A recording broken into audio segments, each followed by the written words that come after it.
Dr. Lily Carter wiped the sweat from her forehead as she stood before the massive stone entrance. The twin suns of Corinth Prime beat down mercilessly on her back, but she barely noticed.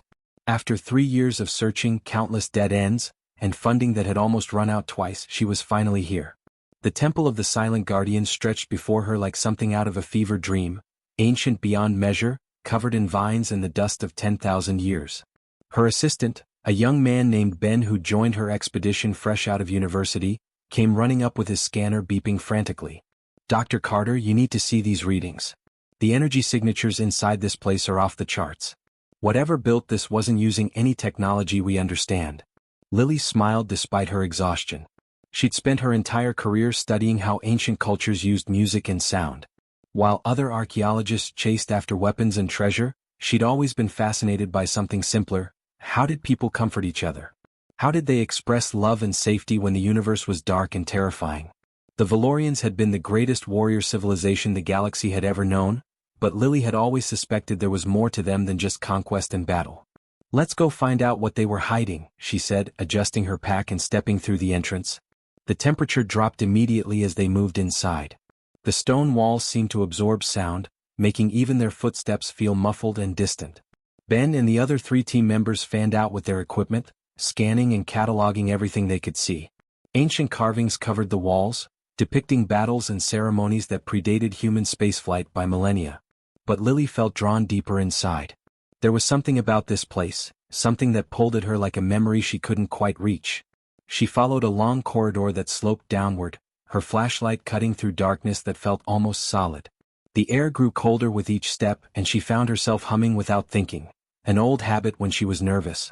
Then she emerged into a chamber so vast her light couldn't reach the far walls. Lily stood frozen at the entrance, her breath catching in her throat. The chamber stretched out before her like the hall of some forgotten god. Hundreds of figures lined the walls, massive warriors carved from dark stone that seemed to drink in her flashlight's beam. Each one stood over 12 feet tall, clad in elaborate armor that looked more like art than protection. Their faces were hidden behind ornate helmets, and their hands rested on weapons that looked ceremonial rather than practical. They stood in perfect military formation, row after row after row, disappearing into the shadows. Dust covered them so thickly it looked like gray snow, undisturbed for countless centuries. The silence in the chamber wasn't just an absence of sound, it was something heavier, something that pressed against Lily's chest and made her heart beat faster. She walked slowly between the rows, her footsteps echoing despite the sound-dampening effect of the stone. Something about these figures bothered her. They were too detailed, too perfect. She'd studied Valerian art extensively, and their statues were usually more stylized, more symbolic. These looked like they could step down from their pedestals at any moment. Between the warriors, embedded in the walls themselves, were strange crystalline formations. They caught her flashlight beam and seemed to hold it for a moment before releasing it as a faint pulse of light. Lily reached out to touch one, then pulled her hand back. Every instinct she'd developed over years of archaeological work screamed that she was missing something important. The chamber felt wrong. Not dangerous exactly, but waiting. Like a held breath that had lasted 10,000 years. Lily found herself in the center of the vast hall, surrounded by hundreds of silent stone warriors. Suddenly she felt very small and very alone. She thought about her mother back on Earth, probably tending her garden and wondering when her daughter would give up chasing ghosts across the galaxy. She thought about her apartment in New Boston that she'd barely lived in for the past 3 years. She thought about all the normal things she'd sacrificed to stand in this impossible place.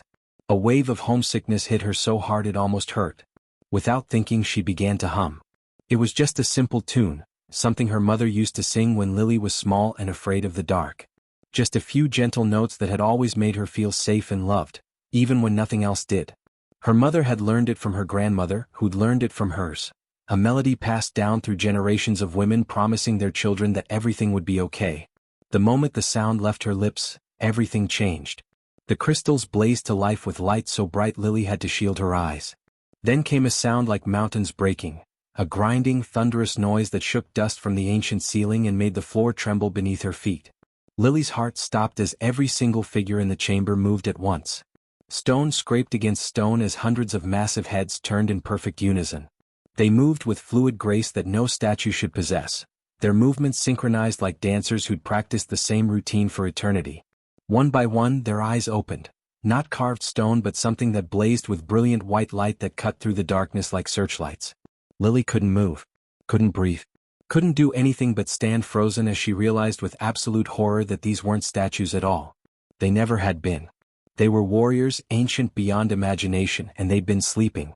And she, with her simple lullaby, her moment of homesick weakness, had just woken every single one of them.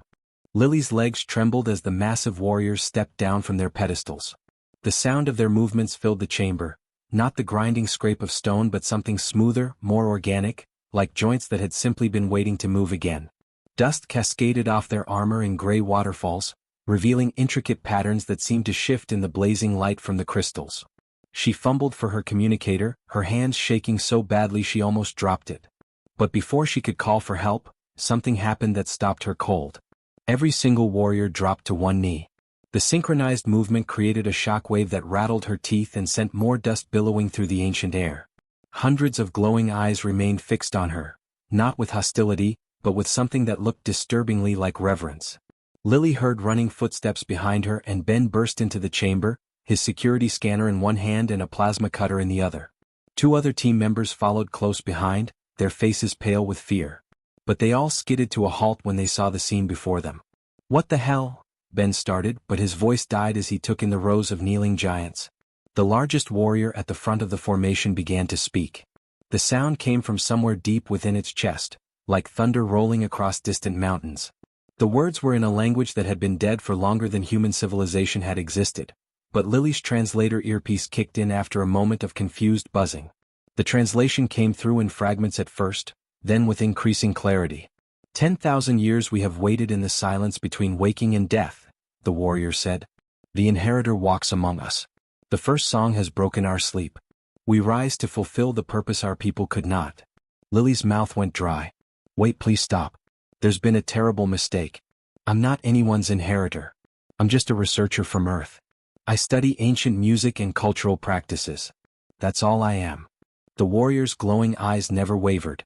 There is no error, daughter of the young world. We did not sleep to wait for our own kind. The Valorians knew our time was ending. A plague swept through our worlds, something that lived in our very genetics. No medicine, no technology could stop it. We were the greatest warriors in the galaxy, and we could not fight an enemy that lived in our own blood. Another warrior spoke from deeper in the formation, its voice like grinding stone. Our oracles possessed technology that could see probability streams, possible futures branching like rivers. In our final days, when our civilization was dying and we had accepted our fate, they showed us something. A vision of a being from a species that would not evolve for millions of years. This being would sing the first song, the melody that exists before all conflict, the sound that carries the promise of protection without condition. Ben moved closer to Lily, his weapon still raised but his hands shaking. This is insane. She just hummed an old folk song. It's something her mom taught her. There's nothing special about it. That is where you are wrong, young one, a third warrior said, and there was something almost gentle in its thunderous voice. We have listened to 10,000 years of silence. We studied every species that rose after the Valorians fell. We heard their music, their attempts to express emotion through sound. Many had songs of war, songs of triumph, songs of loss. But only humans, only your fragile, short-lived kind, learned to embed such profound emotional memory into simple melody. The lead warrior rose to its full height, and the others followed in a wave of motion. A lullaby is not just notes and rhythm. It is a promise encoded in sound. When a mother sings to her frightened child in the darkness, she is saying, "You are safe. You are loved. I will guard you while you rest. I will stand between you and everything that would harm you." That promise, that certainty, that irrational defiance of danger, that is the first song. That is what we waited for. Lily felt like the ground was tilting beneath her feet. But why? Why would ancient warriors need a lullaby?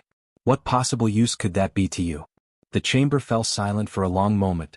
Then the lead warrior spoke again, and there was something in its voice that might have been regret. Because we were warriors, inheritor. For 10,000 generations we knew only strength through battle. We conquered worlds. We built an empire that stretched across this entire sector of space. We were feared and respected, and we believed that was what mattered. We believed that power to destroy was the ultimate strength. The warrior's glowing eyes dimmed slightly. We learned the truth only when it was too late. In our final days, our oracles showed us what was coming, A threat that would emerge long after our extinction. An enemy that could not be fought with weapons or warriors. An enemy that fed on conflict itself, that grew stronger with every battle. The dissolution they called it. An entity from beyond normal space that does not destroy civilizations. It erases them. It removes them from existence, from memory, from history itself. Lily felt ice spreading through her chest. And you think a lullaby can stop something like that? Not the lullaby itself, another warrior explained. The intent behind it. The Valorians spent their final years trying to understand what they had missed. What power existed that did not come from conquest or technology. They studied primitive species across the galaxy, looking for something we had overlooked in our pride. They found it in the concept of maternal protection, the lead warrior continued. The certainty that some beings possess, the absolute knowledge that they will stand between danger and those they have chosen to protect, regardless of cost. Not for honor.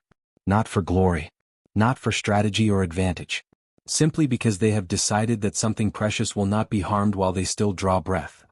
The warrior gestured to Lily with one massive hand. The Valorians discovered that humans possess this quality more strongly than any species they observed. Somewhere in your evolution, your kind developed the ability to look at something small and helpless and make an irrational promise. You promise safety when you cannot guarantee it. You promise protection when you are weak and vulnerable yourself. And somehow, impossibly, you mean it with every fiber of your being. Ben lowered his weapon slightly, confusion replacing fear on his face. So what, you've been sleeping for 10,000 years waiting for someone to feel protective? We have been waiting for the species that turned protective love into an instinct so deep it radiates like a signal, the warrior replied. Your inheritor did not just sing notes, young one. She sang a promise that her ancestors have made for hundreds of thousands of years. The promise that darkness will not claim the innocent, that the vulnerable will be guarded, that love is stronger than fear. That promise is what we needed. That promise is what can stand against the dissolution. Lily shook her head, trying to process what she was hearing. This is impossible. You're telling me that an ancient prophecy 10,000 years old predicted that I specifically would come here and hum a lullaby? Not you specifically, the warrior said. Any human who carried that promise in their heart. Any of your kind who still remembered what your ancestors knew, that the most powerful force in existence is not the ability to destroy, but the stubborn refusal to let anything harm those you love. You happen to be the one who found us first.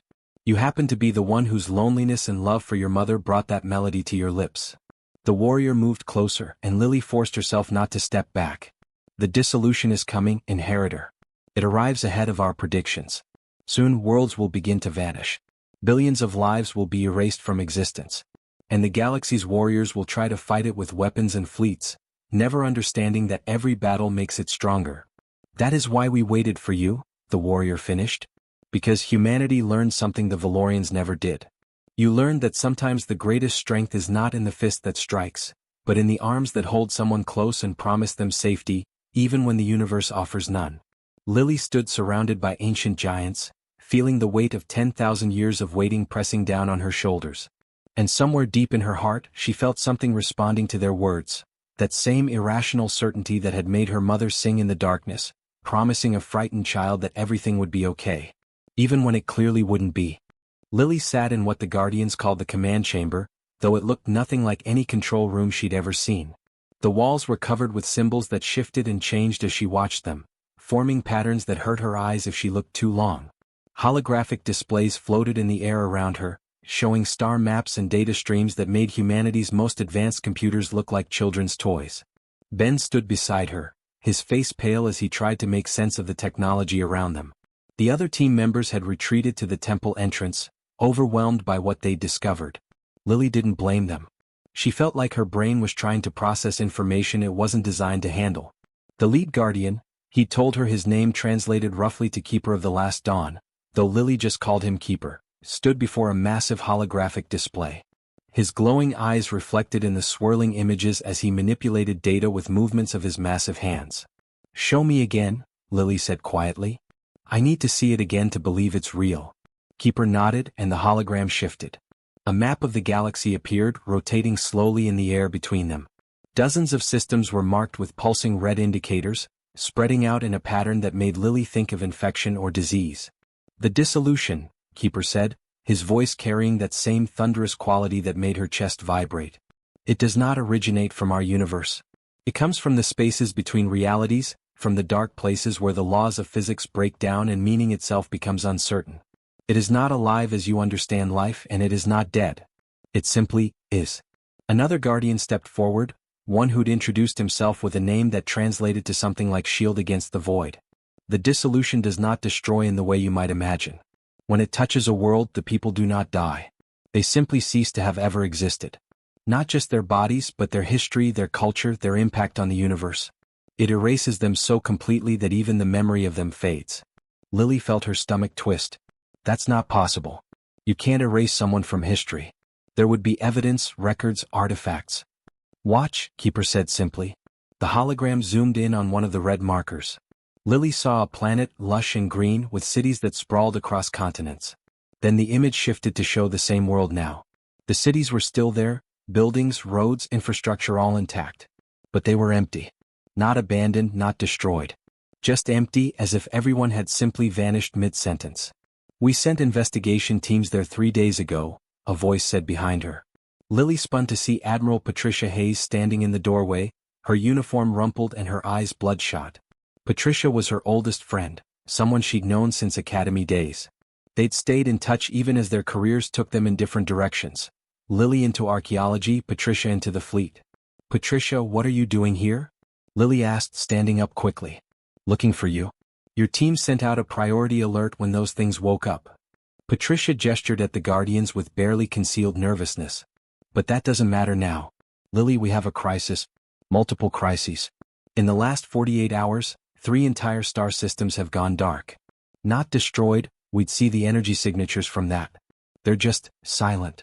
Patricia pulled up her own data pad, her hands shaking slightly. The Terran colonies were home to 18 billion people. We have trade records showing ships arrived there as recently as last week. But when we sent investigation fleets, they found empty worlds. No bodies, no signs of struggle, no indication of where anyone went. Just empty buildings and silent streets. But you have records, Lily said desperately. You just said you have trade manifests, population data? That's the thing that's keeping me awake at night, Patricia interrupted. We have the records, but they're fragmenting. Files are corrupting. When we try to pull up census data, we get error messages. Immigration logs are showing gaps that shouldn't be there. It's like the universe itself is forgetting that these people existed. Ben moved closer to the hologram, studying the spreading red markers. How many worlds has this thing touched so far? 17 that we know of, Patricia said. But here's what terrifies me. We only know about them because we caught the process early. How many worlds has it already completely erased? How many civilizations have vanished so thoroughly that we don't even have corrupted files to tell us they were there? Lily felt like the floor was tilting beneath her feet. She looked at Keeper. You said this was coming. You predicted this 10,000 years ago. Oh, how could you possibly know? The Valorians possessed technology that could map probability, Keeper explained. Not with perfect accuracy, but well enough to see the major currents of future events. They saw the dissolution's arrival the same way you might predict a storm by watching cloud formations. The patterns were there for those who knew how to read them. Another guardian spoke, his voice grim. But the timeline has accelerated. We predicted the dissolution would arrive approximately 200 years from now by your calendar. It should not be here yet. Something has changed, some variable we did not account for. The entity has come early, and the galaxy is not prepared.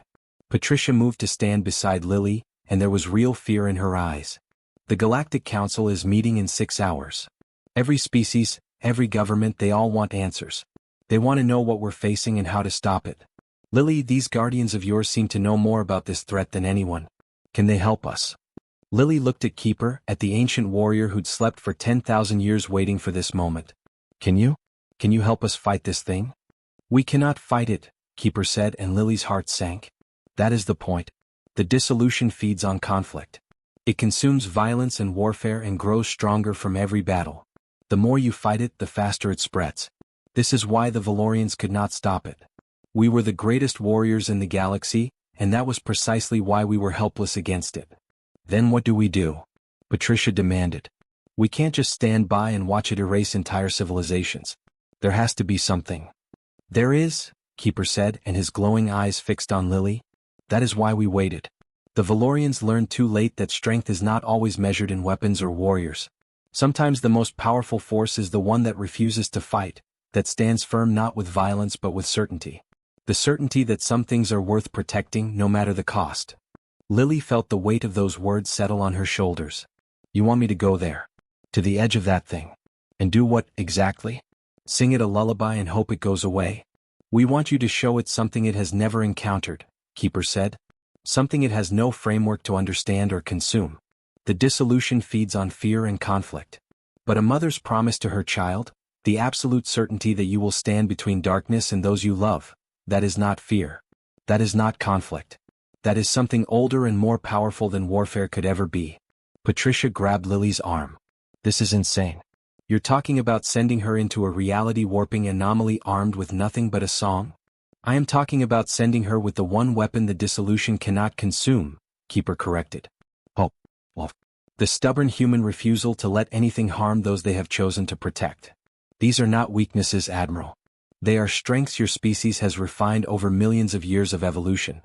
Lily thought about those empty worlds, about 18 billion people who'd been erased so completely that even their memory was fading.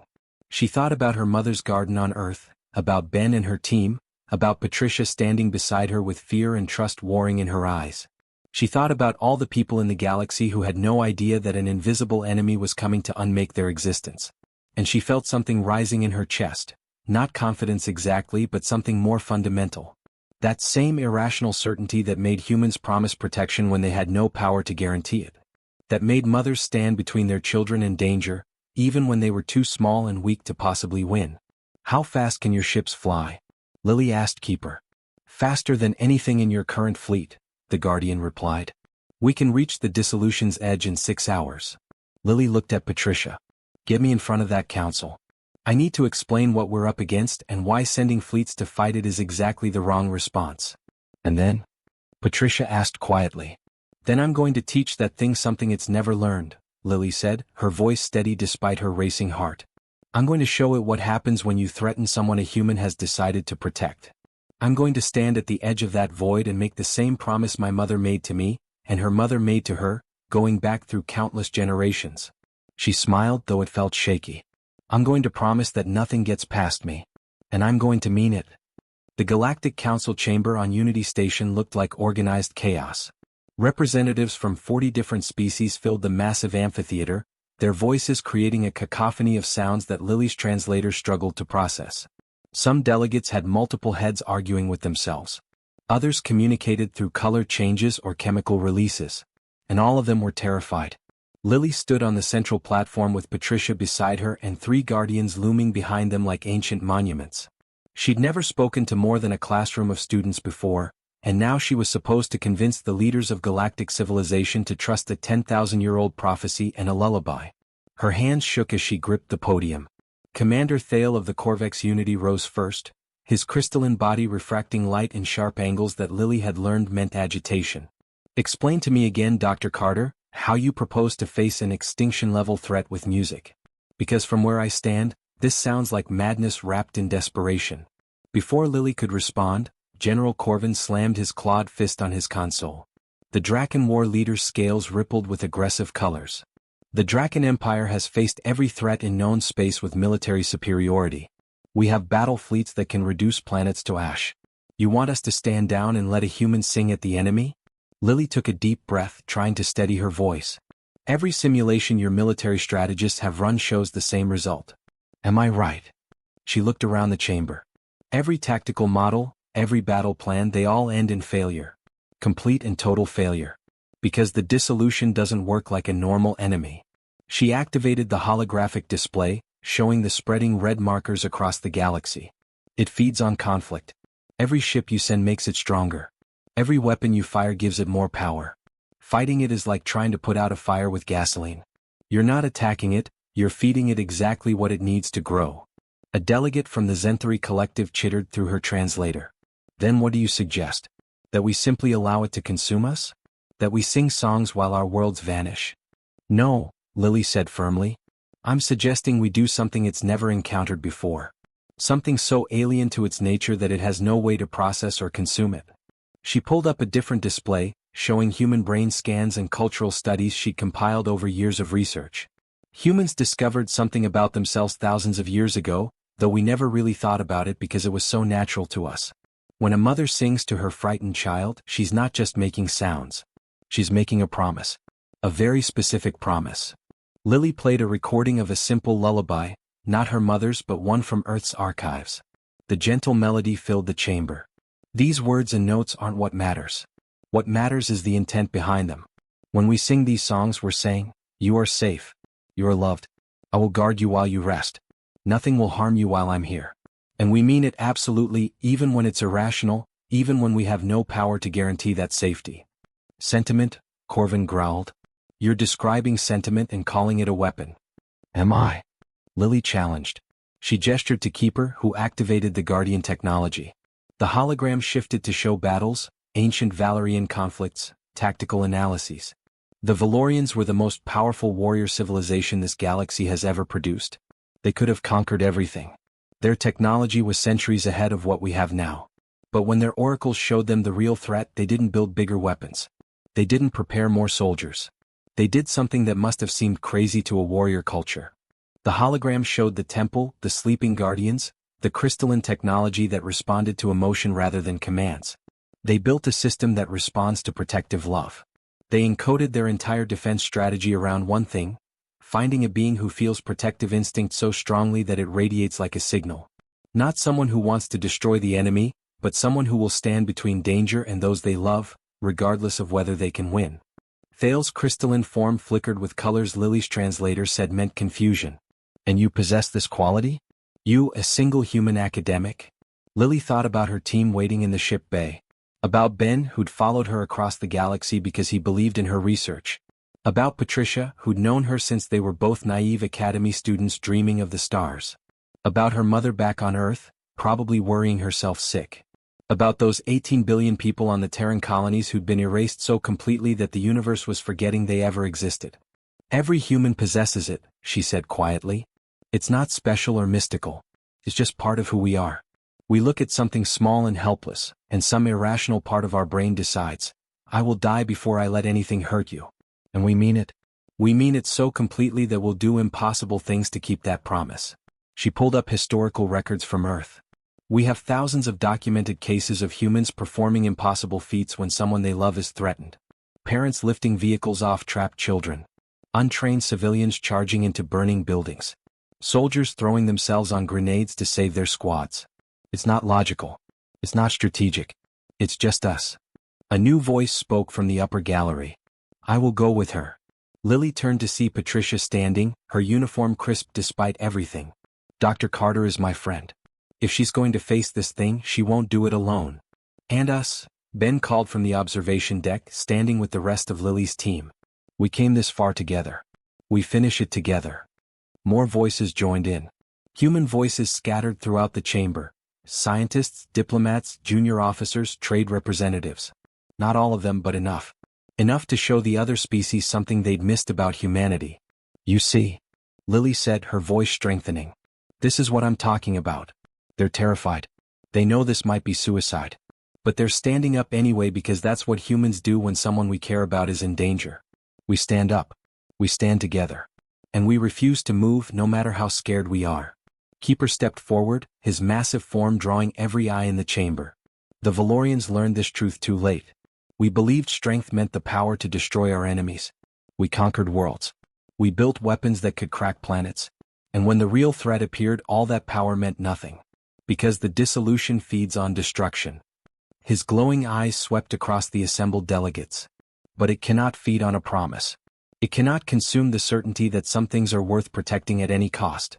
It cannot understand the human mother who looks at her helpless child and decides that nothing in the universe will harm them. That is not weakness. That is the only strength the dissolution has never encountered. The chamber fell silent. Lily could see the representatives processing this, their various forms of expression showing doubt, fear, and something that might have been hope.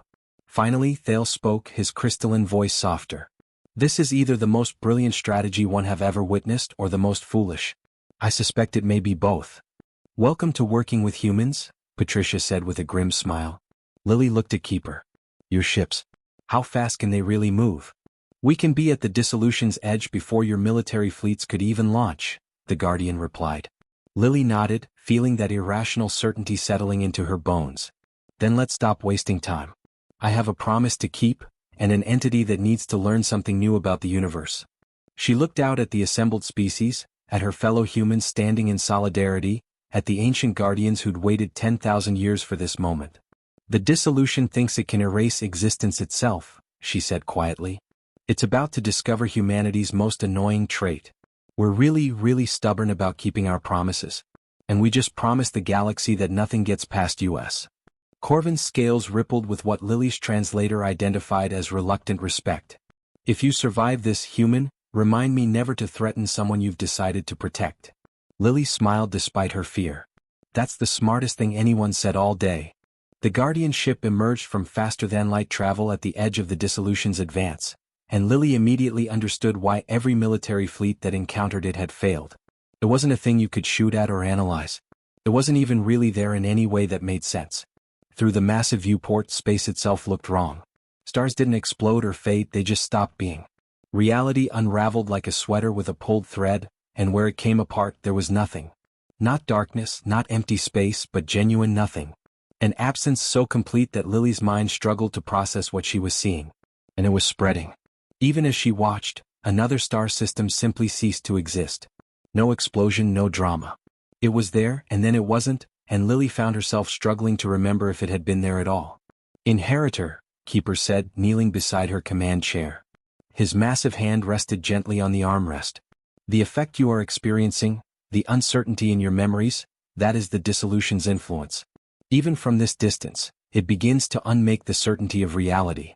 Once it touches something fully, even the memory of that thing's existence fades from the universe. Ben stood behind her with Patricia and 20 other humans who'd volunteered for what everyone knew might be a one-way trip. Lily could see the fear on their faces, the way their hands trembled. But they stood firm. That was the thing about humans, they were terrified all the time, but they showed up anyway. How long until it reaches us? Patricia asked, her military training keeping her voice steady. 7 minutes, another guardian replied. It has detected us. It is approaching with increasing speed. It knows we are here. Lily's stomach twisted into knots. 7 minutes to do something that an entire civilization of advanced warriors couldn't figure out. 7 minutes to make good on a promise she'd made to 40 species and billions of people. 7 minutes to prove that a lullaby could hold back the end of meaning itself. Lily, Ben said quietly, moving to stand beside her.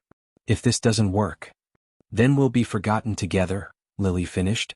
She reached out and squeezed his hand. But it's going to work, Ben. It has to. She activated the Valerian broadcast system, and immediately felt the technology respond to her. It was strange. The ship didn't operate like a normal vessel with controls and commands.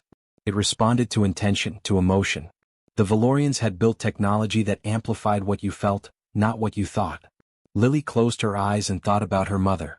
Not just the memory of her, but the feeling of being small and scared in the dark, hearing that gentle voice promising that everything would be okay. She remembered being 7 years old during a thunderstorm that knocked out the power, certain that monsters were hiding in every shadow. Her mother had sat beside her bed and sung that simple lullaby, her voice steady and sure, promising safety that she had no logical way to guarantee. And somehow, impossibly, Lily had believed her. She'd felt safe because her mother had decided she would be safe, and that certainty had been stronger than any fear. 5 minutes, Keeper said softly. Lily opened her eyes and began to sing. Her voice cracked at first, rusty with fear and dry throat. But she pushed through it, letting the melody flow. It was such a simple tune, just a few notes repeating, the kind of song a child could learn in minutes. But it carried something more than music. The Valerian technology responded immediately. The ship itself began to resonate with her voice, amplifying not the sound but the emotion behind it. Lily felt the system reaching into her heart, finding that protective instinct and broadcasting it outward like a beacon. The promise in her song expanded beyond the ship, carried on waves that had nothing to do with physics as humans understood it. She was promising safety to everyone in the galaxy. Promising that something would stand between them and the void. Promising it with the same irrational certainty her mother had used, knowing she couldn't guarantee it but meaning it anyway with every fiber of her being. The dissolution surged forward, and then it stopped. For the first time in its unknowable existence, it encountered something it couldn't process. The void hesitated, like a predator confused by prey that refused to act like prey should. Keeper rose to his full height, and the other guardians followed. All 100 of them moved toward the viewport, their massive forms creating a wall between the ship and the spreading nothing. But they weren't preparing to attack. They simply stood there, solid and immovable, their ancient bodies reinforcing the same promise Lily sang. "We will not move," Keeper said, his voice joining her melody in strange harmony. "We will not yield. Nothing passes us." Then something happened that no one had predicted. Throughout the galaxy, on every human world from the core systems to the frontier colonies, people heard Lily's song. The Valerian network, still active after 10,000 years, broadcast her lullaby across light years of space. Billions of humans heard it through devices they didn't know were receivers, through technology that shouldn't exist. On Earth, in a small garden in New Boston, Lily's mother stopped pruning her roses. Tears streamed down her face as she heard her daughter singing the lullaby she'd taught her. Without understanding why, she began to hum along.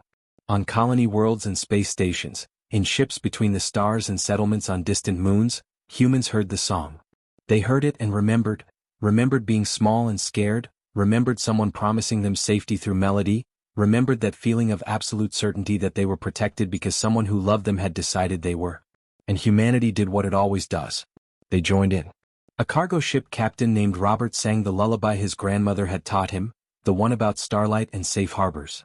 A teacher named Rachel sang to her classroom of children from 6 different species. A soldier named Tom sang in his bunk on a frontier station, remembering his father's voice. A doctor named Helen sang while treating patients, the melody her mother had used when Helen had been sick as a child. Different words, different melodies, but all carrying the same message. All making the same impossible promise. "I will stand between you and the dark. You are safe because I say you are." The combined resonance of billions of humans making that promise created something the universe had never witnessed. The Valerian technology amplified each voice, each promise, weaving them together into a barrier that had nothing to do with shields or weapons. It was a wall built from pure, stubborn, irrational human love. The dissolution recoiled. It pulled back like something burned, confusion rippling through its formless existence. It fed on fear and conflict, on violence and warfare. It had consumed countless civilizations by turning their strength against them. But this made no sense to it. How do you feed on a promise? How do you consume love that grows stronger the more desperately it's needed? How do you erase something that exists not in matter or energy, but in the stubborn human refusal to let go of those they've chosen to protect? The void stopped spreading. Stars that had been on the edge of erasure remained solid and real. Entire systems that should have vanished stayed in existence. The dissolution retreated, not destroyed but fundamentally confused by something outside its experience. Lily's song faded as exhaustion hit her like a physical blow. She collapsed into her chair, shaking uncontrollably, tears streaming down her face. Patricia caught her, holding her tight while Ben and the others crowded around. "You did it," Patricia whispered. "You impossible, stubborn human. You actually did it." But Lily shook her head weakly. "Not me. All of us. Every human who ever sang to a scared child. Every parent who made promises they couldn't keep but meant them anyway. Every person who looked at someone vulnerable and decided nothing would harm them." Keeper approached, and Lily saw something in his glowing eyes she'd never expected to see from an ancient warrior: tears, or whatever passed for tears in a being made of living stone. "The Valorians learned this truth only when we were dying, Inheritor. We spent 10,000 generations believing that strength meant the power to destroy. We conquered worlds and built weapons that could crack planets. But real strength, the kind that can stand against the void itself, is the certainty that you will protect those you love, even when you have no power to guarantee their safety." The journey back to Unity Station took 3 days. Lily spent most of it sleeping, exhausted in a way that went beyond physical tiredness. When they finally arrived, she found the council chamber transformed. Representatives from every species stood waiting, and something in how they looked at the humans had fundamentally changed. Commander Thale stepped forward, his crystalline body glowing with warm colors. "The humans have a saying about not mistaking kindness for weakness. I confess we never truly understood what that meant until now." General Corvin's scales rippled with colors Lily's translator identified as profound respect. "The Draken Empire has faced every enemy with superior firepower. We believe that was what made us strong. You have shown us that true strength has nothing to do with weapons." Lily stood before them, still shaking slightly, still processing what had happened. "The dissolution isn't gone. You all need to understand that. Just confused. Paused. We bought time, maybe a lot of time. But this isn't over. No, Thale agreed. But we learned something invaluable. We learned that the greatest weapon isn't the biggest fleet or the most advanced technology. It's the stubborn, irrational, beautiful human insistence on making promises you cannot keep and meaning them anyway. All 100 guardians knelt in unison, not just to Lily but to every human in the chamber. The sight of those ancient warriors bowing before students and junior officers and ordinary people made Lily's throat tight. "We were warriors," Keeper said, his voice carrying to every corner of the vast chamber. "We knew only honor through battle. But you taught us what we should have learned millennia ago. The promise to stand between darkness and those you love. That is not weakness. That is the only thing the darkness cannot consume." Lily looked out at the assembled species, at her fellow humans standing a little straighter now, at the guardians who'd waited 10,000 years for this moment. She thought about her mother back on Earth, probably wondering why she'd suddenly felt compelled to hum an old lullaby while gardening. "My mom used to tell me something," Lily said quietly, her voice somehow carrying despite its softness. "She said a lullaby is just a promise set to music. A promise that someone will stand guard while you rest. That you're safe because they've decided you are, and nothing in the universe will change their mind about that." She smiled, tired but genuine. "That's what humanity offers the galaxy. Not the strongest weapons or the best technology. Just the most stubborn promise ever made: we'll stand guard. We'll sing into the dark. And nothing, not even the void between realities, will make us stop." The chamber filled with sound, not quite applause, not quite cheers, but acknowledgement from 40 different species in their own unique ways. Understanding, at last, what made humanity dangerous. Not because they could destroy but because they refused to yield. Because they'd look at an impossible threat and make an impossible promise, and somehow mean it with every atom of their being. And somewhere in the dark between stars, the dissolution retreated further, still trying to understand the one force it could never consume. A mother's lullaby, sung by an entire species, promising that nothing would harm those they'd chosen to protect. Not today. Not ever. Because that's what humans do. They make promises that logic says they can't keep and then they're too stubborn to break them.